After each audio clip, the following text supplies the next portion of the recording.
YouTube again. Welcome to my life. For today's video, samahan nyo akong magluto ng beef broccoli.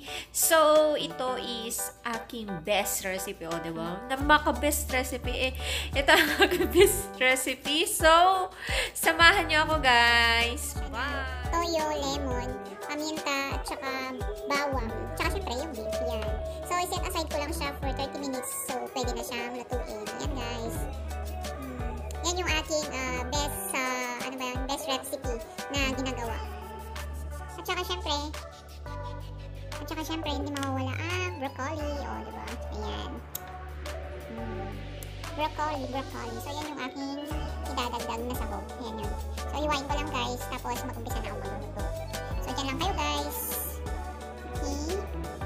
So, yan yung mga ingredients. May sibuyas ako, may bawang. Syempre, hindi mawawala ang magic sarap. At saka broccoli. At saka yung marinated na beef.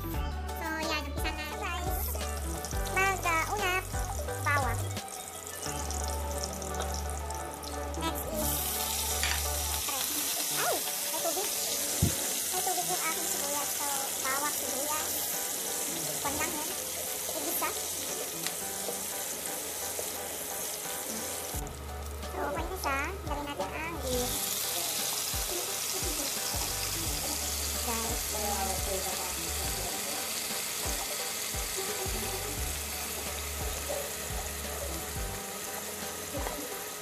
So, halu-haluin lang natin konti. Yan.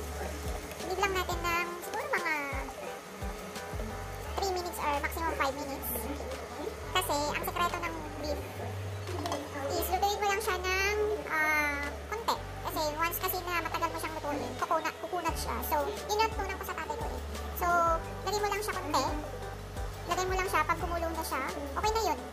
Kasi, di ba, nakakain naman ang baka na yung steak. May medium, may rare, may gano'n. So, okay lang.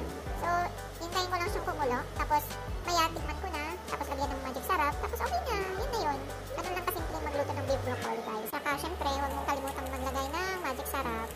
And, yan, guys. So, kumukulo na siya, guys. So, yan. Pwede ko na ilagay yung beef broccoli. Kasi, ganun lang kasimple magluto ng beef broccoli. Madali lang siya. Wala pa siyang 10 minutes luto na. So, ganyan lang, guys. Ang sekreto niyan, huwag mong patagalin yung beef or else kukunat yan, guys. Yan. Yan lang, ganyan lang, guys. So, yan. Tapos na siya, guys. Lutuin ko lang muna yung broccoli at matatapos na ako. So, yan lang, guys. Diba? Napakasimple. Yan, guys. Luto na siya. Kain tayo. Yan. Luto na ang isa kong baon. Yan na, guys. Diba?